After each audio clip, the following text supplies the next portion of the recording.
Baik saudara, tumpuan berita dari Sarawak hari ini juga permulaan sesi persekolahan 2021-2022. Tim kami di sana melakukan tinjauan pematuhan SOP dalam kalangan murid, ibu bapa dan guru. Apakah dapatannya? Kita langsung ke Kuching bersama Vanessa Mering. Silakan Vanessa. Ya, Atika, pematuhan prosedur operasi standard SOP COVID-19 dalam kalangan murid sekolah rendah khasnya dilihat lebih baik daripada sebelum ini, terutamanya murid tahun 1. Tinjauan RTM di Sekolah Kebangsaan Merpati Jepang di Kuching hari ini menyaksikan rata-rata ibu bapa dan murid beratur mengikut had barisan yang disediakan bagi mengelak kesesakan di pagar utama.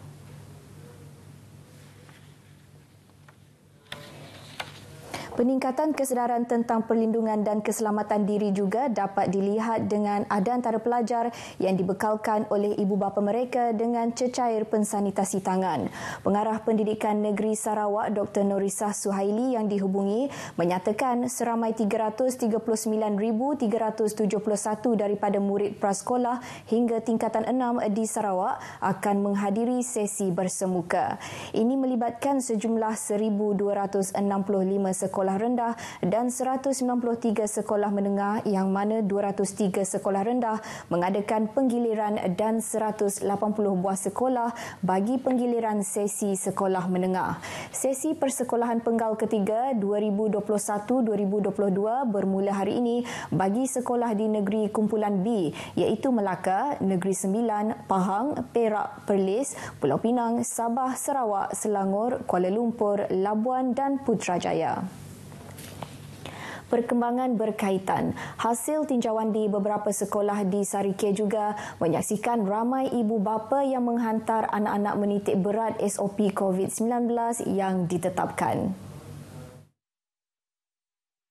Anak saya yang saya hantar ini dah dibekalkan dengan hand sanitizer dengan face mask lebih lah. Semua dah di standby dalam bagnya tape dan sanitizer, dah baby wipe pindah. Madahnya mendapat pakai sentiasa, mask pun jangan dibuka. Anak saya teruja dengan persiapan baru masuk sekolah pada hari inilah. Dan gembira sekali dia jumpa dengan kawan-kawan dia. Macam-macam yang diceritakan untuk kawan rindu dengan kawan-kawan dia semua. Dalam pada itu juga, ibu bapa turut berpuas hati dengan cara pihak sekolah mengendali kemasukan murid-murid ke sekolah dengan mengamalkan penjarakan fizikal dan mengimbau suhu sebelum masuk ke kelas. Dari segi pengurusan sekolah tu nang dari dolok nang okey sebab nang hantar sampai depan gate dan pengawal keselamatan pun memang jalankan tugas juga. Jadi SOP yang memang ada dijaga. Skim bantuan deposit perumahan bagi membantu golongan B40 dan M40 membayar deposit pembelian rumah mula ditawarkan dalam bulan ini. Ketua Menteri Datuk Patinggi Tan Sri Abang Johari Tun Openg berkata, kerajaan negeri akan membayar deposit rumah maksimum RM10,000 untuk pembelian rumah menerusi skim itu. Datuk Patinggi Tan Sri Abang Johari Tun Openg yakin inisiatif ini akan bermanfaat khasnya kepada golongan muda dalam lingkungan 26 hingga 30 tahun yang sudah berkahwin dan belum cukup simpanan membeli rumah. Beliau menyatakan demikian pada sidang media selepas mempengerusikan mesyuarat Parti Pesaka Bumi Putra Bersatu PBB kali ke-13 di Pusat Konvensyen Borneo Kuching. Peruntukan sebanyak RM10 juta itu disediakan untuk skim berkenaan dan dijangka memberi manfaat kepada kira-kira 1,200 pemilik rumah. Sebuah kapal tangki minyak yang disyaki cuba menyeludup 90,000 liter diesel dengan nilai anggaran RM1.5 juta berjaya ditahan awal pagi semalam di perairan Miri. Pengarah Zon Maritim Miri, Komander Maritim Izzah Nizam Muhammad Eng berkata pada pukul 2.35 pagi, bot Kilat 42 telah mengesan sebuah kapal tangki minyak sekitar jarak lebih kurang 1.7 batu nautika dari barat muara Sungai Miri. Hasil pemeriksaan awal mendapati kapal itu membawa minyak diesel melebihi kuantiti yang dibenarkan di dalam borang C.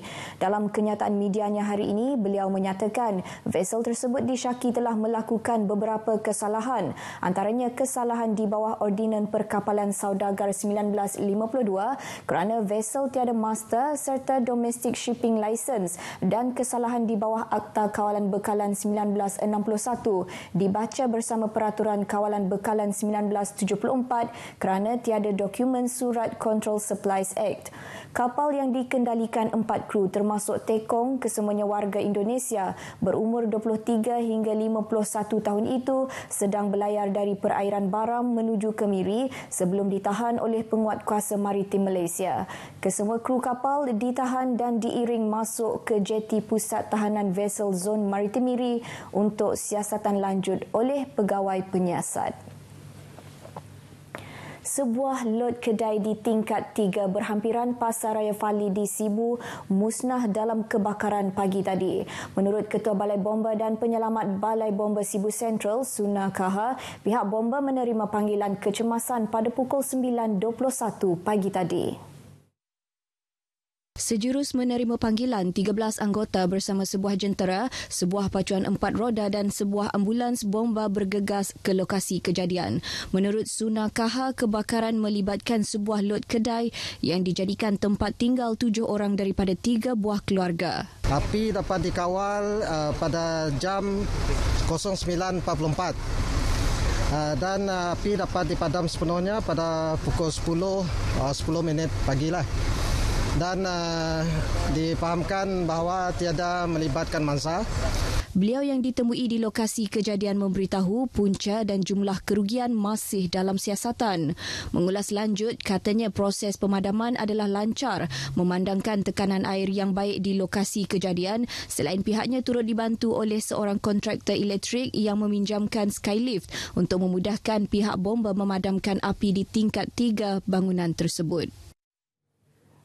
Dengan itu, sekian berita dari Sarawak. Kita kembali bersama Atikah di Angkasa Puri. Terima kasih Vanessa di Sarawak.